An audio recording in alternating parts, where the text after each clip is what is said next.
ഇന്ന് കോളേജിലെ ഫെയർവെല്ലാണ് ഞങ്ങൾക്ക്. അതായത് കോളേജിലെ ഒഫീഷ്യൽ ഫെയർവെൽ, തേർഡ് ഇയേഴ്സിന് ഫൈനൽ ഇയേഴ്സിന് തരുന്നത്. സോ നമുക്കൊന്ന് ഒരുങ്ങിയാലും. എൻ്റെ സ്കൂളിങ് എല്ലാം നാട്ടിൽ തന്നെയായിരുന്നു. അപ്പോൾ +2 കഴിഞ്ഞ് ബാംഗ്ലൂർ പഠിക്കാൻ പോകുന്നൊക്കെ പറയുന്നത് ഭയങ്കര എക്സൈറ്റ്മെൻറ്റും ഭയങ്കര എന്താ പറയുക, നമ്മൾ ഈ മൂവീസിലൊക്കെ കാണുന്ന ഒരു ബാംഗ്ലൂരില്ലേ, ആ ബാംഗ്ലൂർ മനസ്സിൽ കണ്ടുകൊണ്ടാണ് നമ്മൾ ഇങ്ങോട്ട് വരുന്നത്. അതായത് ഭയങ്കര ഫ്രീഡം, ഭയങ്കര pub party, full enjoyment, friends vibe അടിച്ച് ഡാൻസ് കളിച്ച് അടിച്ച് പൊളിച്ച് ജീവിക്കുക, ആ സാധനമൊക്കെ ആയിരുന്നു മൈൻഡിൽ. ഇങ്ങനെയൊക്കെ ഓർത്തുകൊണ്ടാണ് നമ്മൾ ബാംഗ്ലൂർക്ക് ഞാനും വന്നത്.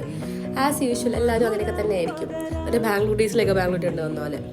And Bangalore has taught me a lot of things. Like ഞാൻ എൻ്റെ പക്ക കംഫർട്ട് സോണിൽ എൻ്റെ ഒരു ക്ലോസ് സ്പേസിൽ ഭയങ്കര ഹാപ്പി ആയിട്ട് ജോലി ചെയ്തുകൊണ്ടിരുന്ന ഒരാളാണ്. ആൻഡ് ബാംഗ്ലൂർ വന്നു കഴിഞ്ഞപ്പോഴത്തേക്കും എനിക്ക് മനസ്സിലായി ഇതൊന്നുമല്ല സംഭവം. അതായത് the real world is there out there. ഭയങ്കര നമ്മൾ വിചാരിക്കുന്ന പോലെ ഒന്നും അല്ല.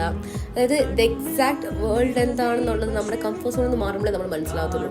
ആൻഡ് അങ്ങനെ തന്നെ ഒരുപാട് കാര്യങ്ങൾ പഠിപ്പിച്ചൊരു സ്ഥലമാണ് ബാംഗ്ലൂർ എന്ന് പറയുന്നത്. ആൻഡ് എൻ്റെ കോളേജ് ലൈഫ് ആണെങ്കിലും ഒരു 3 ഫേസ് ആയിട്ടായിരുന്നു, ഫേസ് 1, ഫേസ് 2, ഫേസ് 3, അങ്ങനെ 3 ഫേസ് ആയിട്ടായിരുന്നു എൻ്റെ കോളേജ് ലൈഫ് പൊക്കോണ്ടിരുന്നത്. അങ്ങനെ 3 വർഷത്തെ ഡിഗ്രി ജീവിതം ഓൾമോസ്റ്റ് തീർന്നു. പതുക്കെ ഹിറ്റായി വരുന്നുണ്ട് തീരാറായി എന്നൊക്കെ. അപ്പോൾ ബൈ.